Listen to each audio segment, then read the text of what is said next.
Napanood ba nyo, nakita ba ninyo yung debate? Total yung debate naman ay normal lang sa mga mamabatas. Pero yung nagbabiral o pinag-uusapan ay yung debate between Erwin Tulfo at actor-politician na si Richard Gomez.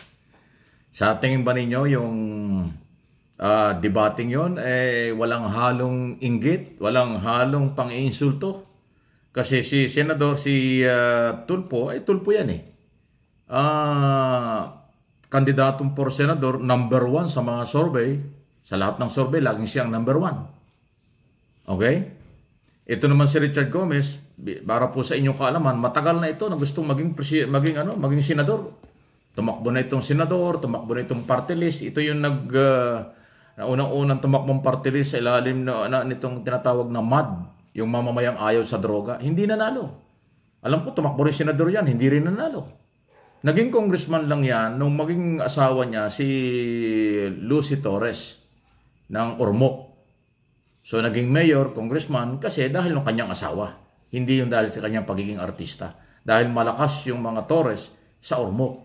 Kaya nga naging mayor at naging congresswoman si Lucy, yung asawa niya.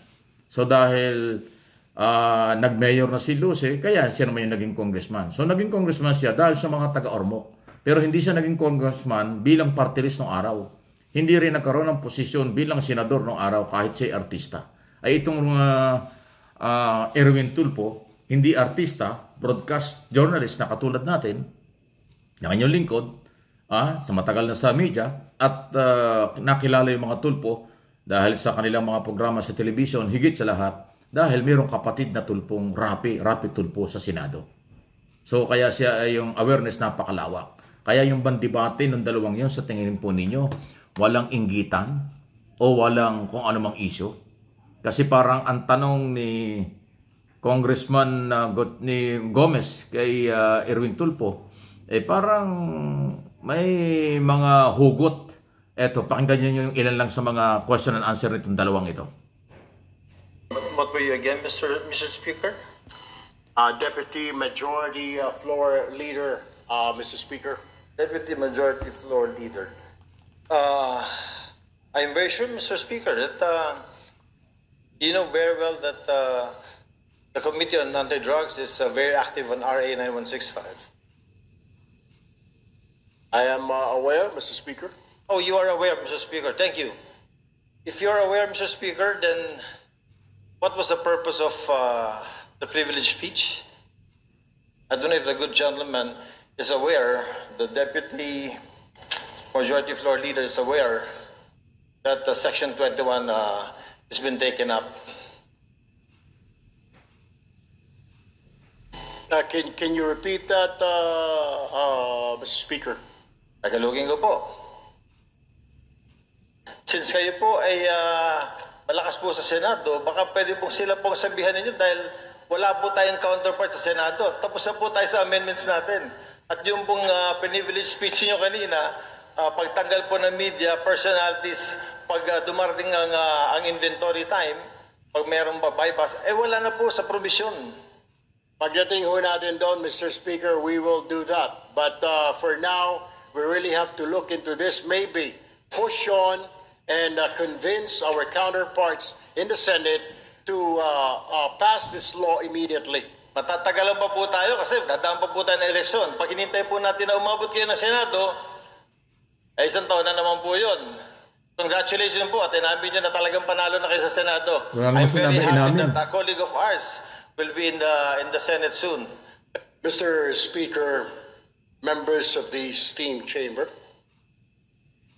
I rise today on a different Kita nyo, yung portion lang po yan, marami humahaba po yan eh.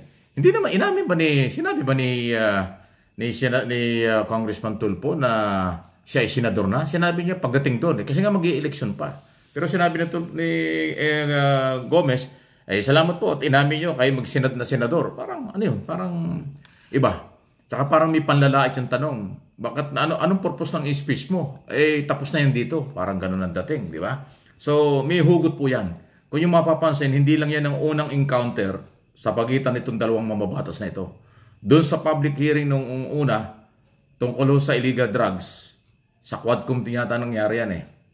Nagkaroon din ng kontrahan yung dalawang yan. Hindi ko alam kung bakit laging ang dating ni Richard Gomez kay Tulfo ay may pagkontra. Hindi ko alam kung ito ba'y naiinggit o ano ba ito.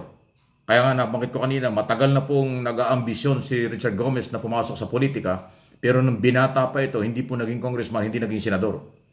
Nung napangasawa niya yung Torres sa Ormoc, naging mayor at naging congressman ngayon. So taga-Ormoc ang tumulong sa kanya, hindi national. So ito naman Tulfo dahil siya number 1, kaya ako ginigiba. Ganun ba yun? So nagdebate rin niya doon sa hearing, doon sa issue na pinagmamalaki ni Gomez si Duterte. Maganda raw ang ginawa tungkol sa war on drugs campaign, lalo na doon sa kanyang lugar. Yun ang kanyang pagmamalaki. At ang kasi sinasabi dyan at yung illegal na mga activities na posibleng may alam ang mga local executive. Ako naman naniniwala doon sa ganon, na kung matino talaga ang local executive, walang illegal activities doon sa kanyang nasasakupan. Yan ang punto ni Erwin Tulfo nung una magdebate sila sa hearing, na hindi pwede ang illegal gambling at illegal activities nang hindi alam ng mayor. Dahil dapat alam ng mayor. Pero umangal dyan si Gomez at sinabi niyang hindi totoo yan kasi ako'y nag-mayor, nakontrol ko yung lugar ko. Yung mga ganon. So doon nagsimula yon. Ngayon, nung mag-speech niya tungkol doon sa provision ng batas na gusto niyang baguhin, ang sinasabi ni Richard Gomez, tapos na yan Sa Senado na lang. Sana pag ikaw naging senador, ayusin mo yan doon. Parang may pag-uutos pa yung dating. So, tinanong pa, ano purpose ng iyong speech? Bakit? Richard Gomez, lahat kayo ng mga congressman may karapatang mag-speech. Pero hindi mo dapat kinukwestiyon kung bakit nag-speech ang isang congressman. Trabaho ng congressman mag-speech at mag-propose ng mga gustong gawing baguhin, amyendahan, gumawa ng bagong batas. Diba? Kaya yung tanong mo na, para saan yung speech mo? Ano ba yung speech mo? Parang pang-insulto yan. Parang gusto mong palabasin, walang alam si Tulfo sa kanyang sinasabi at ginagawa. Hindi ko naman personal na kaibigan yan, pero broadcast journalist yan, alam niyan. At naniniwala akong mas malawak ang alam nitong si Tulfo, Erwin Tulfo, kaysa kay Richard Gomez. Pagdating sa isyong politika, at mga batas at mga problema ng bansa. Huwag mo sabihin, Richard Gomez, na ikaw ay dating mayor, alam mo ang lahat. Mayor ka lang ng Ormoc City bago ka naging congressman. Itong mga Tulfo ay malawak ang experience nito sa mga kawang gawa at mga problema kinakaharap ng masang Pilipino. Kung paano bigyan ng proteksyon at paano sila lalapitan, kami sa media, kung paano nilalapitan. Di ba? So itong Richard Gomez na ito, actor-politician, iba rin ang galaw. Ano inyong masasabi dyan? Sang-ayon ba kayo doon sa parang pang-iinsulto o pang mamaliit o kung ano mang gustong palabasin ni Richard Gomez laban kay Tulfo? Or ito ba ay may halong inggit kasi nga matagal na siya na gustong pumasok sa politika, hindi siya nagtagumpay. Nagtagumpay lang siya nang magkaroon siya ng pamilya dyan sa Ormoc City. Kaya ganun pa man, mga taga-Ormoc, magandang umaga po, Merry Christmas. Balita ko si Richard Gomez ngayon ay may kalabang malakas doon sa kanyang distrito. Si dating Associate Justice ng Court of Appeals. Ang pangalaban, si Justice Veloso yata. Good luck na lang sa darating na eleksyon. So, ayan po. Kaya ko hope tinalakay ito kasi nagbabiral ito at may mga nagtatanong din sa akin, Mike, anong masasabi mo dun sa debate ng dalawa? Isang broadcast journalist at isang actor-politician. Yan nga po ay si Tulfo, Erwin Tulfo at saka Richard Gomez. So sa tingin ko, ayun na nga, mukhang may inggit. Mukhang may pang-iinsultong ginawa itong si Gomez against Tulfo. Tungkol dun sa 2 beses na silang nagkaroon ng encounter.